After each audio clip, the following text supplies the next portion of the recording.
Firstly, the pandemic has caused a lot of problems for our society, and we've lost a lot of young people due to the pandemic that doing their own thing and getting up to all sorts because we weren't there, for a shoulder for them to cry on and put the arm around them, support them. So that's been a big impact. Cost of living crisis now. A lot of young people can't afford to come to the sessions. Our bills themselves have gone up from £150 a month to £671 a month for the same energy. So it's having a massive impact on all.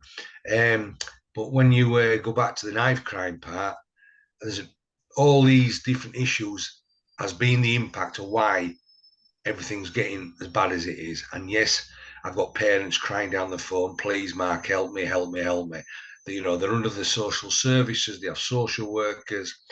The social workers don't get back in touch with them. It's defragmented. There's lots of problems in the system, and young people are suffering. So I try and help the best way we can. Obviously, we've had a lot of media over the last few months because of the work we do, and this is all on the back of getting no funding. We put a funding bid into the Mace Fund recently. I had the police help me put it together before Christmas, and we got knocked back because we were oversubscribed. How much do you put on a child's life? We've saved thousands and thousands of young people in 25 years, and we've saved our government. How do you think the community are feeling towards the rise of knife crime going on within the area? What are your thoughts of I'm quoted as saying, I speak to a lot of parents, a lot of teachers, a lot of the community, and they're all scared stiff. They're all frightened. It's not a stereotype image of anybody. This problem isn't just Asian people, Black, Caribbean, West Indian, Jamaican, Irish, English, Eastern European. It's not anyone. It's the whole society. Everyone is getting touched by what's happening out there. A lot of young people I speak to carry knives. 10, 11, 12, 13, 14-year-old children. Why? Because they feel they need to protect themselves. Young people have got more pressures than we had when we were younger, or what I had as well. And the social media, the computer games they play, the music they listen to, everything has got an impact. And then, as I said, the pandemic, the cost of living, it's all nipping away at everybody. And society as a whole is struggling. And how important do you think it is now to promote both the club and your anti-knife crime initiative that you take into these schools? I've said this for quite a few years. Education and funding is needed because without them both, it can't work. And young people will listen to community people like myself. There's lots of people in the community that young people listen to, and it's championing these people to go out and speak to the communities. Now, some communities won't let certain people in their communities because they're outsiders, and I understand that. So, but there's people in certain communities that have respect, have knowledge, and they can give that feel-good factor to their local community that will inspire not only the kids, but the adults. So like I said, the education, schools need educating, parents need educating, and young people need educating. Do you think, you being a former boxer as well as an anti-knife campaigner, do you sort of like implement like those two things and combine them within like your boxing club? I combine them both. A simple reason: to be in the boxing club is the safest place in the world to be in. Like I say, 90% of all our work is non-contact boxing. We've got young people from 3-year-old training with us. Now, when I'm working with the schools, predominantly I'm working with secondary schools and colleges, and I'm forever badgering whoever wants to listen to me for me to go into infant and junior schools, because that's your future problem children. So I do it in a small way, but we need to do it even more. I gave a talk over the last couple of weeks to year 10 and year 11 students.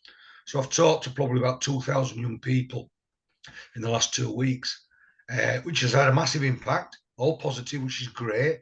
But some of them kids are sort of past the sell-by date where they don't want to listen to anybody. You get to 15, 16-year-old, you think you know it all. It's the young, vulnerable young people that we need to help support for our future generations. And how do you think the boxing club is supporting that going on forwards? And what do you aim to sort of do for the future? Well, the future, I've been trying to talk to a few people what we want to do, what we don't want to do. We're not getting a lot of members in at the moment because the cost of living crisis, they can't afford. So I'm trying to look for some sponsorship, some help and support to put some free sessions on for young people. I have set up a drop-in centre where it's free to anybody to turn up because I put some funding in and we got knocked back for it. But I thought, no, it needs to be done. So a couple of times a week for a couple of hours, young people that are not really engaged with education, sort of at risk of being excluded, pupil referral units, and they can come down free and use our facilities and we can mentor these young people and try and get them on the right track. Mm-hmm. And with the sad death of Kyrie McLean, he did attend the boxing club. Do you think that since his murder, which was related to knife crime, do you think it has increased the numbers of people joining since? It doesn't increase the numbers of people joining our boxing club because people are struggling in their everyday lives at the moment. People do come because of what's been happening over the last couple of years in Huddersfield in particular. And parents feel a bit scared, unsafe, and for the children. Like I say, Kyrie, I never coached Kyrie. It was another coach I've got in the club that coached Kyrie, and North Huddersfield school that used to come down, North Huddersfield Trust School.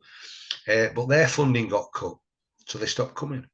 And it's a knock-on effect all the time. You might hear it in my voice. I'm frustrated with it all because you've got people in their ivory towers, and I'm sorry to say this, the councillors, the MPs, the government, and do they really know what's happening on the ground? Do they know what's happening on the street? Because they're plugging money into, I would say, fluffy activities, which are good for that sort of person. But the hard-nosed kids out there, they need support and help.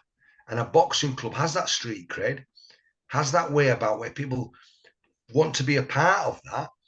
But while they're there, we're nurturing them. We're bringing life skills into them that they don't even realize. Like I say, we've got 3-year-olds training with us.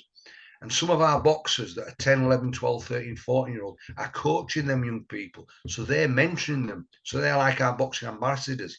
Now, we didn't set it up to be fluffy. We set it up because it was the way to go. Our young people now, are mentoring these kids. So they're getting a bit responsible. They're feeling empowered and good with themselves. So for the future, now we've got young people that don't make it as being boxers, but they enjoy being around it. Their employability has enhanced massively because they're always on time, they're fit and healthy, they're alert, they're always doing the schoolwork because the discipline, how we coach young people, like I say, we want to make community champions as well as champions in the ring. And that's what we try and do.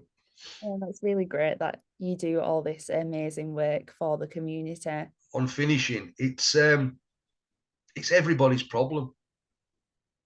It's society's problem. Now, back in the day, and I'm sorry, I know I'm a little bit older than you, we didn't have this. There were still problems in society. There always has been problems.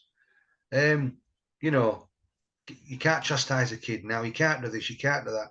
Kids are on their phones. They're playing the war games. They're playing the gangster music. They're playing this. They're desensitized. They don't think it's real. I was talking to a young lad, 9-year-old, the other day. I said, "What would you do if someone come and had a knife?" He said, "I'd take the stab." He just didn't realise the consequences of it. It's the norm. It's the norm. It's awful. But of my era, we're in absolute shock. And we're in the shock like we are when we think about America. Everyone's got a gun. It's I'm lost for words, to be honest. I'm lost for words.